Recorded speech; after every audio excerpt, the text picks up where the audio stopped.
Most businesses only focus on growing and expanding, and they give little to no attention to their exit strategies until after exit is staring them in the face. Learn here at Boosting Business Value, brought to you by Blue Sky Business Resources. You'll discover how to shape a more durable and saleable business, and how to implement a powerful, well-planned, and rewarding exit. Join Dr. David Gruder and Jason Tazinkowicz as they deliver actionable tips for lower middle market company owners, executives, and their trusted advisors. Find out where your business currently stands, how you can meet your revenue objectives more reliably, and how to grow your venture to the next level, all with a smooth and fruitful exit in mind. Here are your hosts, Dr. David and Jason.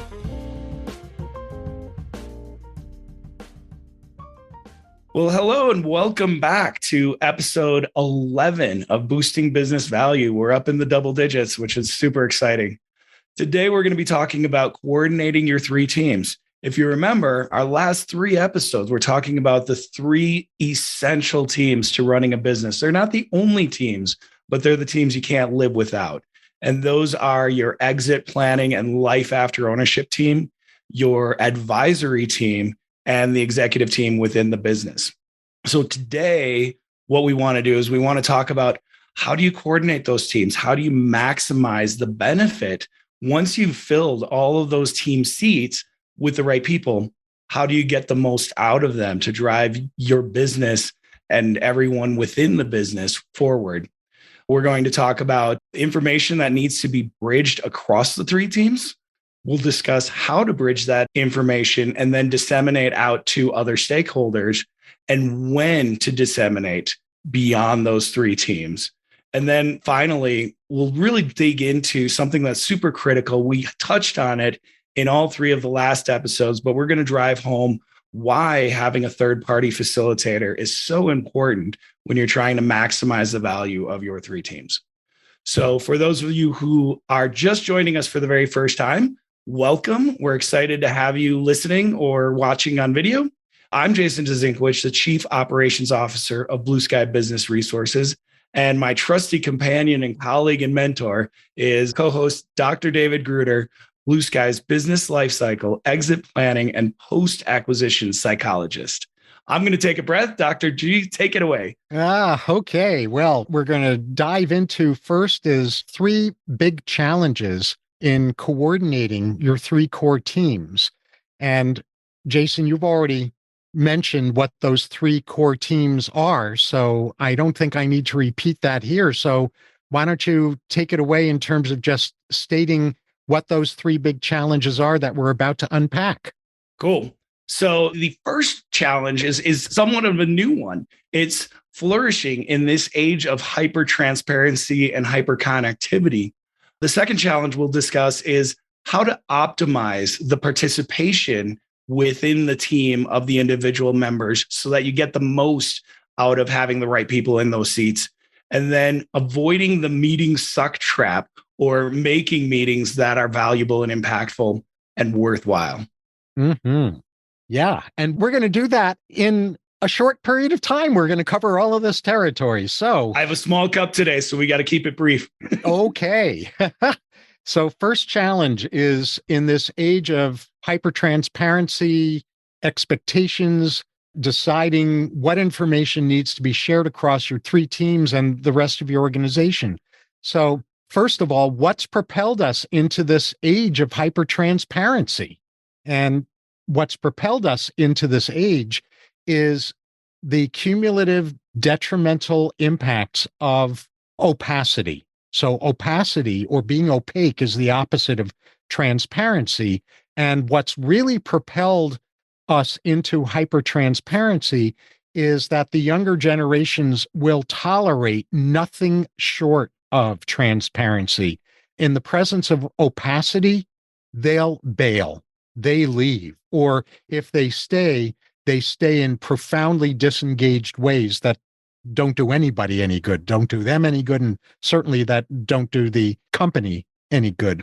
So we're in an age of hyper-transparency, whether we want to be or not, and my bias is that this is a good thing. I couldn't agree with you more. And the other thing that's really precipitated this is access. because these younger generations are growing up with so much unbelievable information and access at their fingertips. It's become an expectation in a way that when I was a kid, I had to go work for information. I had to go to a library or find an expert. I had to do some research and really work to gain information. So information was a little bit more coveted. And now, because of all of that access, I think that it's become more of an expectation. And I'm on your side, doctor. I think that transparency is never a bad thing. No, appropriate transparency, properly timed transparency. And we're going to unpack that as we go through the solution to mastering the art of appropriate hyper transparency. The one thing I'll add at the front end while we're just unpacking what these challenges are is there's an old saying from psychological circles and in particularly recovery circles, 12-step circles, we're only as sick as our secrets. Well, so are companies only as sick as their secrets. Yeah, so absolutely. In a couple of minutes after we unpack what these three challenges are, we're going to unpack what to do about them, solutions to these challenges. So that's the first challenge is hypertransparency and how to master the art of appropriate hypertransparency. What's the second challenge, Jason? Challenge number 2, ensuring that every team member represents the necessary wisdom of their role and not representing their own ego and self. We spent a lot of time in the last few episodes talking about how titles and positions and seats on a team exist to fulfill specific needs. We don't build a team just for fun or for somebody to play poker with. That's a different thing. Business teams, every single member has a cohort or a key piece of wisdom or knowledge that that individual is the steward of, and making sure that as you're working together as a team, that we're working as a team of stewards and not a team of self-propelling and promoting individuals is really important. Mm-hmm. Really important. Well said. And so the third challenge we're going to unpack solutions to is the challenge that everyone is familiar with, which is dreading meetings. And people don't dread meetings, in my experience, because they dread meetings. What they dread is the uselessness of meetings. In my experience, what I have found is that when meetings are truly useful, purposeful, forward-moving, empowering, motivating, et cetera, that people actually look forward to them as long as the meetings aren't happening so frequently that they can't get their work done. So challenge number 3 that we're going to unpack for you is how to get out of the meetings suck trap. Awesome. I'm excited. I think everybody can relate to those valueless meetings and the stress of having so many demands on your time and then sitting in a room away from your hyper-connected self and having your time wasted. So I'm excited about that one as well. Mm-hmm. So now let's just go straight into, I think people can relate to what these challenges are. I think they're pretty clear and straightforward. So let's go straight forward into solving these challenges and giving tools and ideas and concepts to master them. And I'll kick it off with this whole art of appropriate hypertransparency. And one of the things that I always like to say is, if I'm afraid of somebody knowing something about me, then I'm probably doing something wrong in that. And so first and foremost, the idea that if you're acting in a transparent way, if you're behaving with an expectation of transparency, you're almost forcing yourself to make better decisions. And so I think that that mindset of transparency is a great mindset to have. But there's an other side of the coin, right?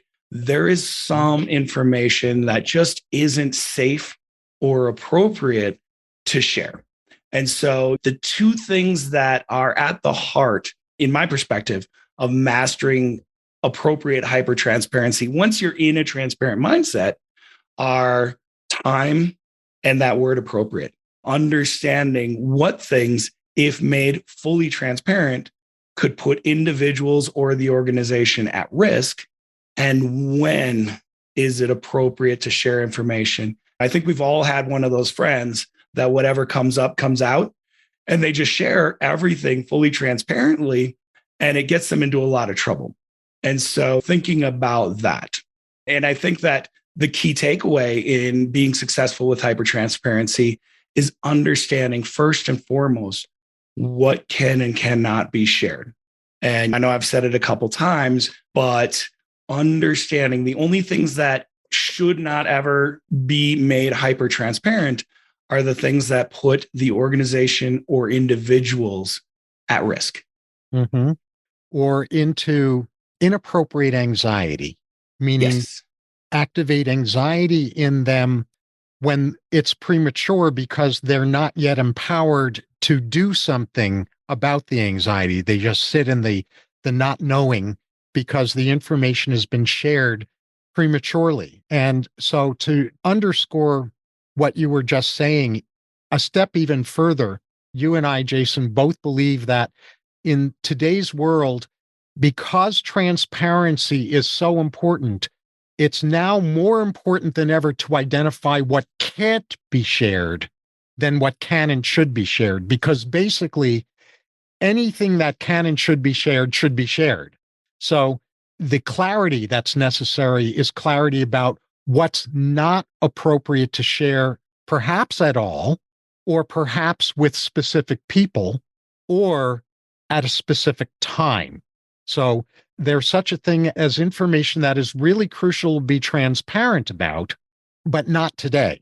So, for example, if you're an owner and you're thinking about selling your company, you're thinking that you want to sell your company, or you're thinking that the time is approaching when you want to ramp up into that, but you haven't yet really come to clarity about that and choice making and commitment around that, and you don't yet have a plan for how to do that in a way that is going to be honorable to your company's culture, to your personnel, then yes, of course, you're going to have to share that information that you want to sell the company. But if you don't have the clarity I was just describing, the time hasn't arrived yet to have that conversation with your personnel. But the time has come to have that conversation with your trusted advisors team. Yeah, absolutely. And to just put a fine point on that, if the information will cause more questions than you have answers to, then it's probably not ready to be shared unless you're exploring. If you're in an exploratory phase, having those questions and working together to form an answer is great. But if you're in a critical decision, like your example of a business owner wanting to retire and exit their business, that's a critical piece of information that will cause a lot of fear and consternation in the hearts and minds of all the stakeholders of the organization. And if you can't put their hearts and minds at ease with answers, then you're not ready to share that information. Mm-hmm. And what I think is relevant to spend a moment on, having to do with this whole question of transparency, is the difference between secrets and confidentiality. So confidentiality is something that one person shares with another in trust, that it's going to remain private, not because of secret keeping, but because the clarity is not yet in place, or the timing is not yet in place. The timing hasn't yet arrived, so that sharing that information would be helpful rather than harmful. Whereas secrecy, in contrast to confidentiality, is always about having power over other people.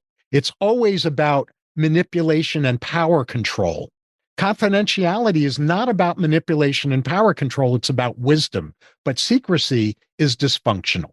Yep, absolutely. And I think that all the business owners that listen to this and all the trusted advisors and probably everybody that listens to this podcast has their own confidentiality agreement and has signed multiple NDAs or confidentiality agreements in the course of their professional life.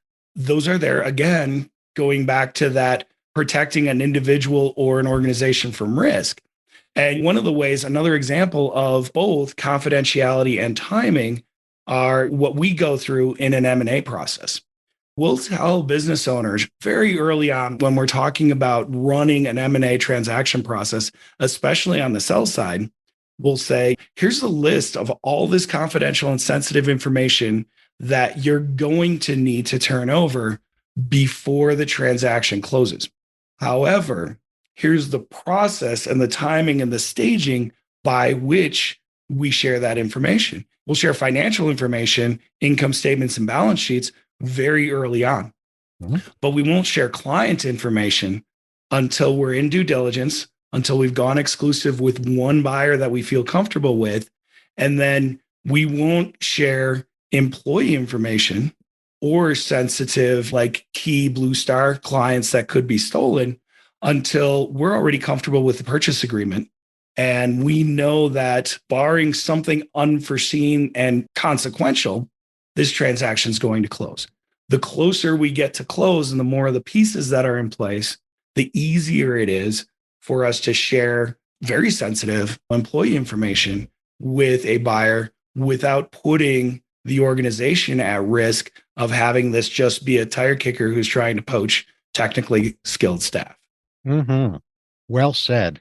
And the thing I want to emphasize about this is that as a business owner or as an executive, if you're not sure, if you're not really, really clear inside yourself about whether a piece of information should or shouldn't be shared, should or shouldn't be shared at this time, should or shouldn't be shared with this person versus that person, that's who your advisors are for. Talk to your trusted advisors. Check with them, run that past them so that you take the burden off of yourself for having to always know what's appropriate to share with whom when. If you know that, you know that. Cool, great. But if you have questions about that, then that's what you have your advisors for. Don't underutilize them. Yeah, absolutely. And I want to just give one more example, a financial example of something that gets into that gray space, because this really is an important concept. And there are a lot of different facets and angles and areas where this hyper transparency can become really, really in question.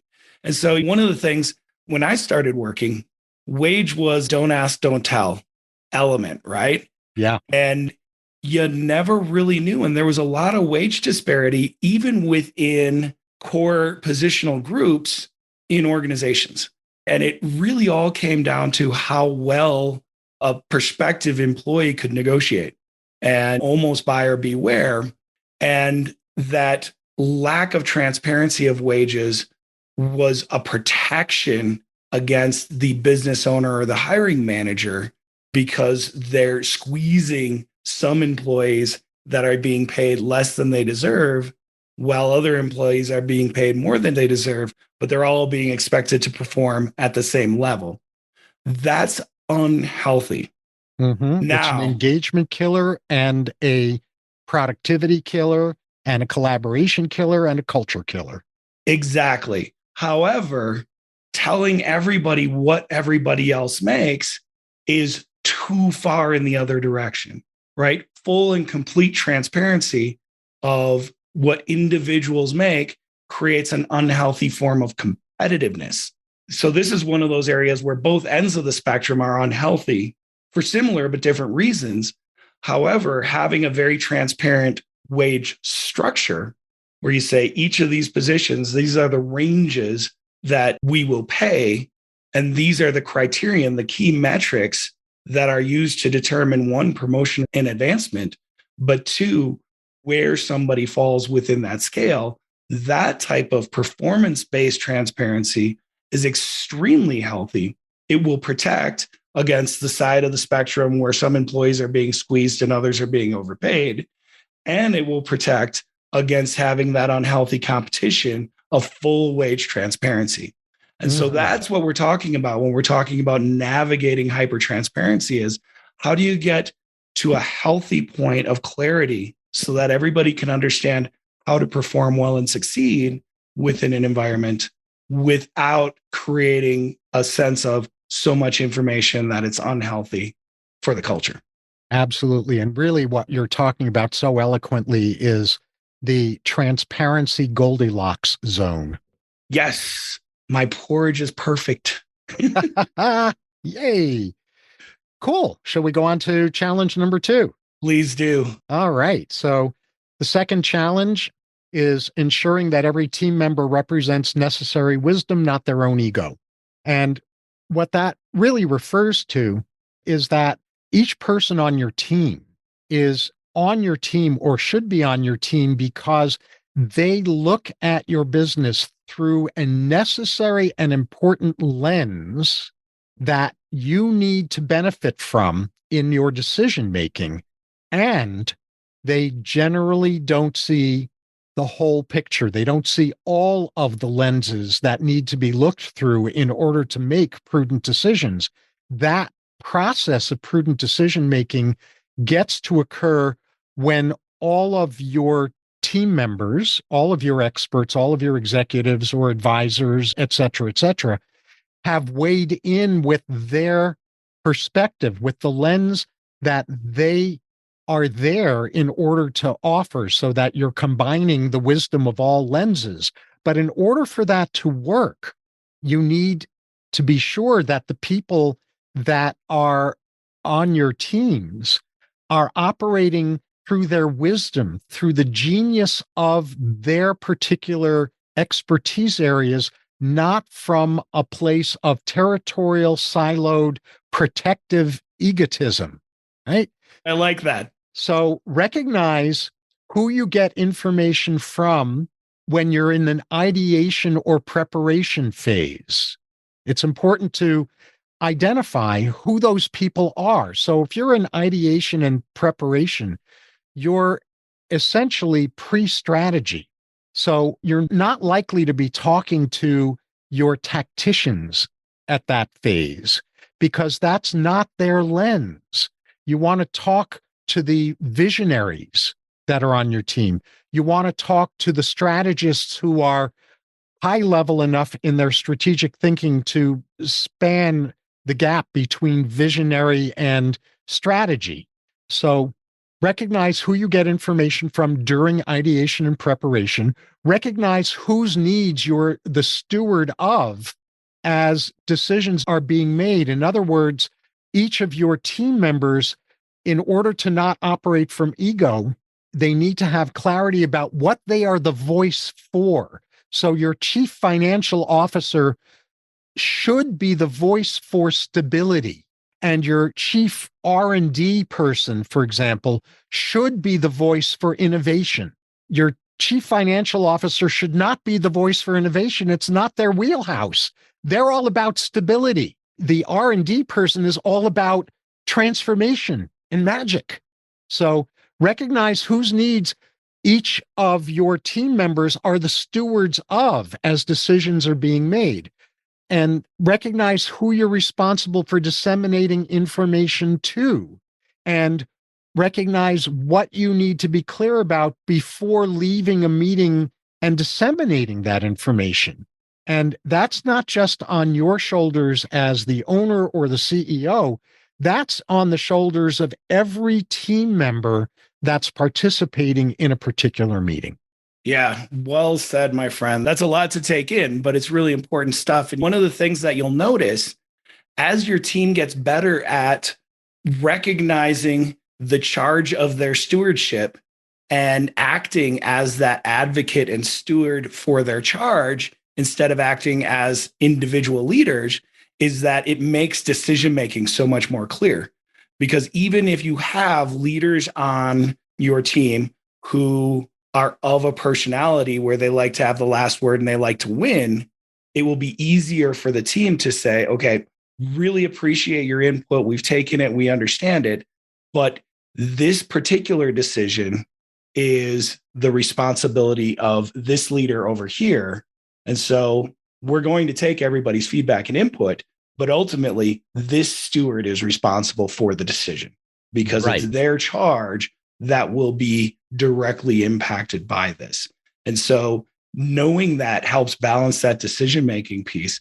And also, I just wanted to touch on your ideation example is fantastic, but prior to ideation, talking to the tacticians and finding out what's broken, what's not working as they tactically implement is how we get to what we're going to ideate about. And so, everybody Yes. gets a voice, but everybody gets a voice in the right time, in the right place. And I love the way that you broke that down, because this really clarifies the difference between a group of individual leaders and a fully functioning team. I'm really glad you brought that in. And the one last thing I want to say about this before I'm ready, at least, to move on to challenge number 3 is the interplay, the balance between having lens clarity, being clear about what you're able to see through the lens you look through as a team member, versus the humility that says, I know I don't see the whole picture because that's not my purview. I'm not supposed to see the whole picture all by myself. I will come to clarity about the whole picture as I listen to the input that everyone else offers through the lens that they're on the team in order to provide clarity about. So it's that combination, it's that beautiful alchemy between the confidence that we have about the lens we look through and the value we can provide through that lens, combined with the humility that says, I know I don't see the whole picture all by myself. It's that mindset that when everyone on a team is operating from that mindset, magic happens. I love it. That's perfect. What a great way to close out the success steps to that challenge. And so now we'll walk into everybody's favorite, the meeting suck trap. So I think that there are a lot of things that go into determining whether a meeting's going to be good or a waste of time. And there are a lot of really bad, simple, easy traps that we all fall into that cause us, even if we're well-intentioned, to leave bad meetings. And the very first thing is, how well prepared are we? If you go into a meeting thinking, well, I'll get to the meeting, I'll read the agenda, and I'll wing it, the meeting's not going to be valuable. And a lot of the preparation comes into the perspective. If you don't trust your team, if you don't trust the concept of a meeting, if you feel like you have important things to do and you're being forced to go to a meeting, you're not going to be in a good headspace to be prepared or to bring your best self. However, if you look at meetings as what they are, which is a pause to regroup, refocus, and make meaningful steps toward progress, then you can start to get excited about meetings, because it's like, I've been head down for so long, churning away at my specific area of focus. I relish the break to step back, lift my head, and get perspective from everybody else around me. And I can go back to my work, refreshed, refocused, and ready. Not only that, I might have a chance to share some of the successes or struggles my particular group, the charge of my stewardship, if you will, are facing, and get more input, get more feedback, and get help. And so if you're thinking about meetings in the right way as a positive pause to refocus, recharge, and make meaningful progress towards success, then it makes sense that you would be excited about the meeting. You would take the time to understand what the objectives of the meeting are and to come prepared to achieve those objectives. So it starts with preparation, understanding the purpose and the structure of the meeting, and doing your own diligence to come and contribute. And as you were saying, and I want to underline this also, in addition to purpose and structure, mindset, coming in with the useful mindset for a meeting. Yeah. I've never seen a person come into a meeting saying, this meeting is going to suck, it's a waste of my time, and then witness that person transform and contribute. It just doesn't happen. So yeah, that's all very, very important. Thank you for underlining that. And then we go into, how do you execute? Execute against objectives and deliverables versus ticking off boxes of an agenda. And if you start running your meetings in that way, the meeting will naturally conclude when your objectives and deliverables have been satisfied. We have an hour on the calendar, but we got done in 45 minutes. Great. We just got 15 minutes of our lives back, right? So understanding that, if you're not only that, everybody will walk away with the feeling that something was accomplished. Yes. Because They knew what they came to the meeting to do. The meeting ended. When that was done, we can all walk away saying, okay, that was worth it. And then finally, well, I guess not finally, there's two more points. Well, before we go on to the next one, what I'll add about that is I'm just going to be totally blunt. Dump your agendas. Agendas are the enemy of productive meetings. Replace them with objectives and deliverables. So when I say dump agendas, I'm not saying now make meetings even more chaotic. But the problem with an agenda versus a deliverable is agendas are invitations for ceaseless yammering, for conversations, debates that go on without end because nobody has clarity and is on the same page about what the outcome is that's being sought from the thing that's being discussed. So agendas are the enemy of meetings. Dump them. Yeah. And a bad agenda can distract completely from what you're trying to achieve. So I completely agree. So thank you for jumping in on that. Mm-hmm. The next thing is, as you're working towards these objectives and deliverables, we want to talk about the outcomes. And we always want to close the meeting with, okay, these were the objectives and deliverables. These are the outcomes. And who's in charge of that? So that before we walk away from that meeting, we know that the leader, the facilitator, the person and group that are accountable to execute on those objectives and deliverables that were decided upon are capable. Capable doesn't just mean skill set. It means skills, resources, and bandwidth.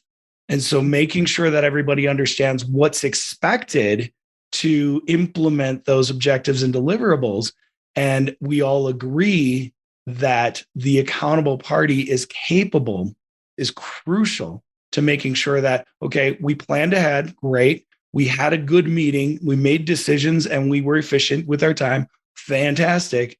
But now it's, did progress get made after the meeting was adjourned? And that's where the outcomes come in.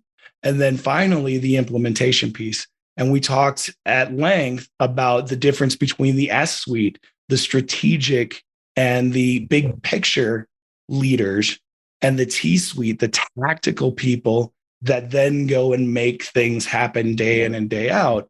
And understanding that as you're implementing, those two suites still have to communicate with one another, right? We always find out from the tacticians what's broken, right? And what opportunities exist. And then the strategic team is working on how do we make an umbrella that overcomes those struggles and maximizes the potential of the opportunities. And so they have to be working in synergy at all times in communication, but they also are a different skill set and a different group of individuals with different accountabilities. So making sure that all of that is understood, that's how the meeting drives progress in the operation. Mm-hmm. Well said. Okay, so ready to move on to the final one? So this has to do with what you were saying early on in this episode, Jason, about the importance of an executive team development consultant. Productive collaborative meetings usually require facilitation by an outside person or an independent person or someone more specifically whose role it is to facilitate. And the reason for that, why is that important? It's because it's virtually impossible to wear the following two hats at the same time. If I am wearing the hat of being an advocate or a provider of lens clarity, and I'm trying to facilitate a meeting, I am at odds with myself energetically. Advocacy and facilitation are both very important functions. They can't be fulfilled by an individual in the same moments. They can't be fulfilled simultaneously. So someone needs to be the one who is an expert at facilitating flow and process, while everyone else, all of the team members in the meeting, get to be focused on content and voicing their wisdom. So if you've ever tried to wear both of those hats, the facilitation hat and the voicing your wisdom hat at the same time, you know it's just not viable. So make peace with that and Make sure you've got a really expert facilitator to do the facilitation who's got no dog in the hunt, who isn't invested in a particular solution or outcome or decision, but who is invested in making sure that the way things are talked about lead to whatever the best decision or outcome is going to turn out to be. Absolutely. Said another way, we just talked about every member on the team is a steward of a group of knowledge or a group of people, and they have to be focused on that during a meeting. So we need somebody whose stewardship is making sure that all the voices that are appropriate are heard and that there is clarity before decision making. And yeah, I mean, it's so important. And I think we've all been there, but I can tell you personally that I've led meetings where I also am responsible for advocating for a party in the meeting, and it's a nightmare. Typically, those are meetings that run way too long. Those are meetings where there ends up with some misunderstanding or consternation because there's not that person that's clarifying. I get caught up in the weeds of advocating for my responsible party, and I can't then step back and say to Zinkowicz, you're getting too emotionally invested in your advocacy. Take a step back and let somebody else speak. And that's when things go off the rails. Absolutely. So if you've ever tried to wear both of those hats simultaneously and you failed, it's not because there's something wrong with you or because you're insufficient. It's because it's not possible to wear both hats simultaneously. There's nothing wrong with you. Well, maybe not because of that. Yeah. Well, yeah, you're right. Thank you for that clarity. I don't know that you can make that statement carte blanche. You're right. You're right. Oh, I think we'd better move to takeaways pretty quickly. Let's go quick. So I think the big takeaway for me, and the number one when we were talking about this that popped up in my mind, is that once you've started developing these teams and structuring them and filling the seats the right way with an understanding of stewardship and knowledge and S-suite versus T-suite and all these things, meetings begin to take on a whole new light regarding vision and accomplishment. And I'm just going to go back to my perspective of a good meeting is a pause in operation to regroup, refocus, and drive success forward. Mm-hmm. Well said. And the second takeaway we have for you is about hypertransparency. Hypertransparency requires new skills and up-leveled psychological sophistication that, frankly, most executives haven't been exposed to, which is a whole different story than most executives can't rise to. In my experience, most executives can rise to really skilled hypertransparency, and it requires training. It requires skills and psychological sophistication, as I said. So don't be bashful about seeking that kind of expertise to up-level not only your skills and psychological sophistication around hypertransparency, but to elevate your entire team's skills and psychological sophistication around transparency. Absolutely. And, we talk about a lot of dark horse subjects, right? We talk about a lot of hard work elements of good leadership that we don't hear people talking about in normal circles. But I will tell you, and I know you'll agree, that experientially, executives, entrenched executives, long tenured executives get nervous when you start to talk about hypertransparency. But once they wrap their arms around it and start executing in a hypertransparent way, it's a relief. It's like a burden has been lifted. And so this is one of those dark horse subjects that we'll beat the drum on a lot, but it's largely because it really does improve life for everybody when you can be more comfortable with appropriate hypertransparency. So the next big takeaway is that idea that as a member of a highly functional operational team or advisory team, that you are on that team for a specific reason. You are filling a specific seat and you are the steward of a very clearly defined element of a successful operation, whether that's stewarding knowledge and expertise, stewarding vision, or stewarding a team or division of the organization. And remembering that when you sit down as a leader in a team, you're leaving your ego somewhere else. And you are now a representative of an important subset of the organization. Mm-hmm. Well said. So 2 more takeaways. The first of those 2 more has to do with meetings. Make sure you end each meeting with accountability capable deliverables. In other words, with clarity about who is on point for delivering certain outcomes that have been agreed upon during that meeting. And are they the one that's going to be accountability capable because they have the skills, they have the resources, and they have the bandwidth to get it done, so that everyone walks out of the meeting with their own accountability capable deliverables relevant to their area of expertise, their area of focus in the company. Absolutely. That's huge. That's the only way that meetings end up driving value. So super important. And finally, I'll hit this drum one more time during this episode, and that is make sure you've got a facilitator.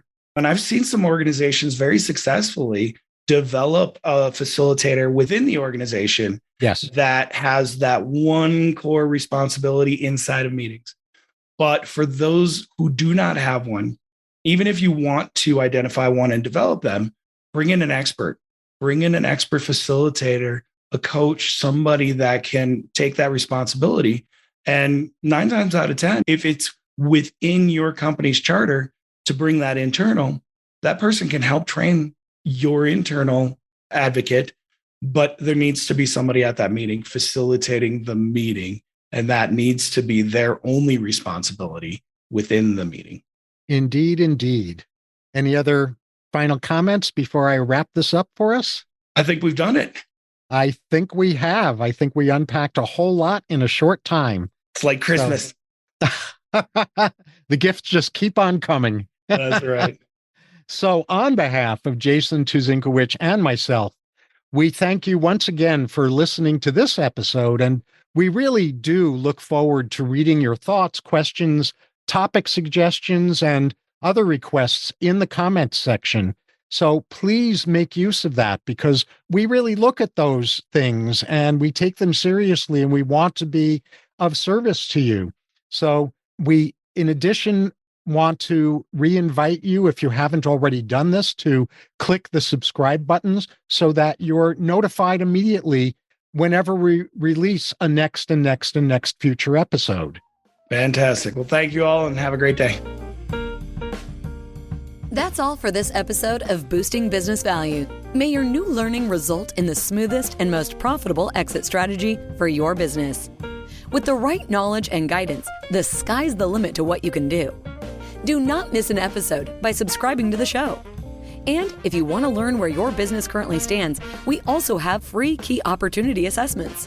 Find all of them at blueskyadvisors.net/podcast. Thank you for joining us. See you on the next one.